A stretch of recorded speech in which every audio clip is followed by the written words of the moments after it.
Hello guys, welcome back to my channel. তো দেখতে পাচ্ছ আজকে তোমাদের জন্য আমি আর একটা নতুন ইন্টারেস্টিং ভিডিও নিয়ে চলে এসেছি। তো গাইজ আজকের ভিডিওটা হচ্ছে যে দেখছো আমার বাইক। তো আজকে আমি আমার বাইকের ইঞ্জিন অয়েল চেঞ্জ করব। তো তোমাদেরকে স্টেপ বাই স্টেপ দেখাবো। তো আজকে আমার সাথে ক্যামেরায় হেল্প করবে, দেখতে পাচ্ছ মানিক। তো হাই করে দাও। হাই। তো আজকে আমি গাইজ ইউজ করছি হচ্ছে দেখতে পাচ্ছ এই যে মথুলের 10 ওয়াটের 40। তো তোমাদেরকে দেখিয়ে দিচ্ছি আমি। তো এই যে দেখছো 5140 10 ওয়াট 40। তো গাইস এইটা আমি অনেক দোকান থেকে অনেক কিছু জিজ্ঞেস করে আমি এই মথুলের দিকে এসেছি। তো ফার্স্টে আমি ক্যাস্ট্রল ঢালতাম, তো ক্যাস্ট্রলের থেকে এখন মথুল অনেকটাই গাইস ভালো পারফরমেন্স দিচ্ছে।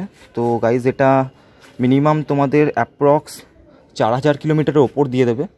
তো চলো এবার তোমাদেরকে আমি দেখাবো হচ্ছে কি করে তোমরা এটাকে ঘরে ইজি প্রসেসে ইনস্টল করতে পারবে, মানে মথুলের ইঞ্জিন অয়েলটা ঢালতে পারবে। তো এই যে দেখতে পাচ্ছ তোমাদেরকে ঘরে বসে বাইকের মধ্যে ইঞ্জিন অয়েল ঢালতে তোমাদের যে জিনিসগুলো লাগবে সেগুলো আমি বলে দিচ্ছি। তো একটা দেখছো প্লাস, আর একটা যদি হন্ডা শাইন তোমাদের হয় তো তোমাদের একটা রেঞ্জ, সেলাই রেঞ্জ ইউজ করছি, একটা ফুঁদেল দেখতে পাচ্ছ, আর একটা ড্রেন করার জন্য একটা বোল। তো গাইজ এই যে মথুলের তোমরা যে জিনিসটা নেবে, তো এটা এই যে দেখতে পাচ্ছ ওপরে স্ক্যানার দেওয়া আছে, তো তোমরা এটা স্ক্যান করে দেখতে পারো এটা পুরো অরিজিনাল প্রোডাক্ট। তো চলো এবার আমরা দেখে নিই। তো হ্যালো গাইস, তো দেখতে পাচ্ছ আমার হাতে এখন মথুলের ইঞ্জিন অয়েলটা। তো আমি এটার সিলটা এখন কেটে নেবো। তো চলো সিলটাকে তোমাদেরকে দেখিয়ে দিচ্ছি কেটে।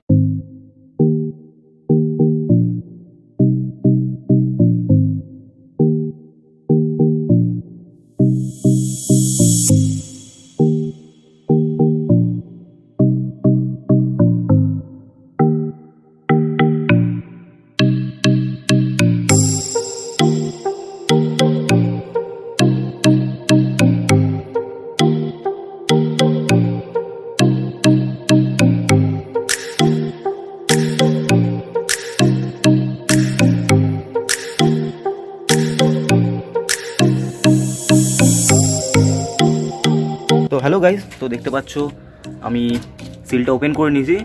তো দেখতে পাচ্ছ এবার আমি চলে যাব হচ্ছে বাইকের দিকে। তো গাইস ফার্স্টেই তোমাদের যেটা করতে হবে, বাইকের ইঞ্জিন অয়েল ভরার আগে গাইস তোমাদেরকে ইঞ্জিনটাকে একটু তোমাদের প্রথমে নিউট্রাল করে নিই।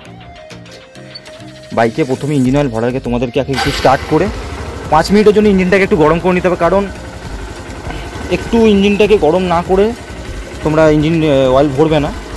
তো তারপর দেখতে পাচ্ছ আমি একটু ক্যামেরাটা ধরো।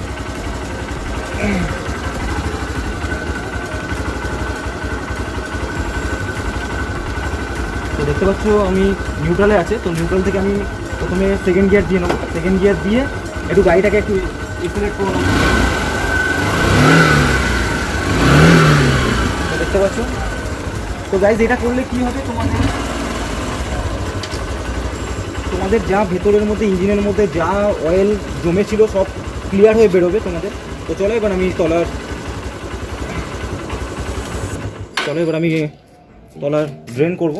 তো গাইজ দেখতে পাচ্ছ আমি বাইকের তলার দিকে চলেছি। তো ফার্স্টেই তোমাদের যেটা করতে হবে, বাইকের ইঞ্জিন অয়েল ড্রেন করার জন্য দেখতে পাচ্ছ এই যে তলায় যে দেখতে পাচ্ছ এই যে বোল্টটা আছে, তো এই বোল্টটা তোমাদের খুলতে হবে। খুললে তোমাদের ড্রেন হয়ে যাবে। তো আমি দেখতে পাচ্ছি আমি একটা মগ মতো নিয়ে নিয়েছি। তো এখানেই আমি ইঞ্জিন অয়েলটা ড্রেন করব। তো চলো খুলে নিই। তো হ্যালো গাইজ দেখতে পাচ্ছ তো এই যে বোল্টের দিকে চলে এসেছি। তো গাইজ এই বোল্টটা খোলে হচ্ছে তোমার অ্যান্টি ক্লকওয়াইজ খোলে, আর হচ্ছে ক্লকওয়াইজ তুমি এটাকে টাইট করতে পারবে। তো চলো আমি খুলে নিচ্ছি।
হ্যালো গাইস, তো এই যে ক্যাপটা দেখছো তোমরা, তো এই ক্যাপটা আমি খুলে নেবো গাইস। তো এখান দিয়েই তোমাদেরকে ইঞ্জিন অয়েলটা ভরতে হবে।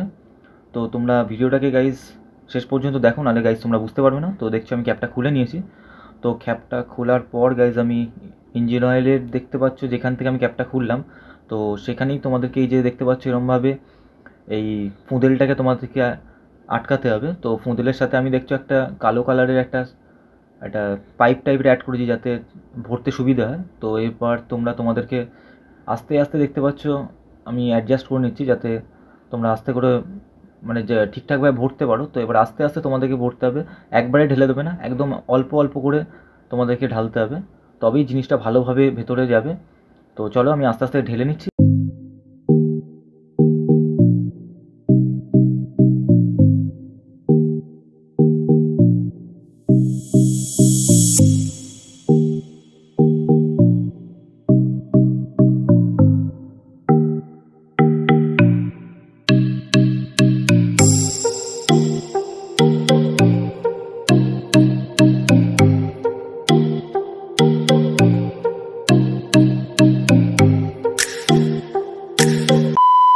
হ্যালো গাইজ, তো তোমরা দেখতে পাচ্ছ আমাদের ইঞ্জিন অয়েল কমপ্লিট হয়ে গেছে ভরা। তো এখানে আমি পোড়া মোবিলটা গাইজ লোড করে নিয়েছি। তো গাইজ আরেকটা তোমাদেরকে আমি সাজেশান দিচ্ছি, তো যাদের হন্ডা শাইন এসপি আছে, হ্যাঁ, তো আমি যেমন তোমাদেরকে দেখিয়েছিলাম যে সেলাই রেঞ্জ দিয়ে এই তোমরা বোল্টটা খোলার জন্য, তো এই যে দেখতে পাচ্ছ আমাদের কাছে সেলাই রেঞ্জ রয়েছে, কিন্তু সেলাই এইসব রেঞ্জ দিয়ে ট্রাই করো না, এইসব রেঞ্জ দিয়ে যদি তোমরা ট্রাই করো তো ইঞ্জিন অয়েল তো তোমাদের কি বলবো মানে চেঞ্জ হবে না। ইঞ্জিনের বাড়ি থেকে আমি এসেছিলাম, আমাকে ফোন করে বলছে কোথায় আছে, ও রেঞ্জ নিয়ে আসো খুলবো। কোনোদিন এসব রেঞ্জে ট্রাই করবে না, ট্রাই করলে কারণ ওখানের মধ্যে গাইজ মানে স্পেসটা খুবই কম, কারণ তোমরা চেঞ্জ করতে পারবে না। করলে 12 ইঞ্চির লম্বা যে রেঞ্জগুলো হয় সেই রেঞ্জ দিয়ে তোমরা ট্রাই করবে, তবেই জিনিসটা খুলবে। আর এমনিতেও গাইজ আমার গাড়িতে অনেক কাদা ফাদা লাগার কারণে গাড়িটা আবার স্টার্ট করে তোমার সাউন্ডটা আমি দেখিয়ে দিচ্ছি।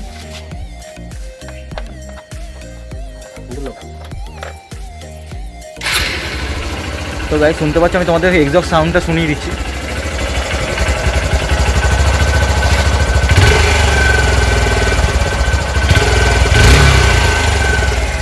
তো গাইজ তোমরা শুনতে পেলে, তো আগের থেকে গাইজ অনেকটা ফ্রি হয়ে গেছে গাড়িটা। তো আমার যদি কথা শুনে তোমরা ইঞ্জিন অয়েল চেঞ্জ করো, এই মোবিলটা ইউজ করো, হ্যাঁ তোমরা মথুল ইউজ করতে পারো, কারণ ক্যাস্ট্রলের থেকে অনেকটাই বেটার পারফরমেন্স দেবে তোমাদের। তো আমি যেটা লাগিয়েছি গাইজ সেটা হচ্ছে তোমার 4000-এর ওপর অ্যাপ্রক্স চলে যাবে। তো গাইজ ভিডিওটা গাইজ আমি আজকে এখানেই শেষ করছি। তো আবার দেখা হবে আমার অন্যান্য কোনো ভিডিওতে। তো আজকের মতো গাইজ বাই, টাটা।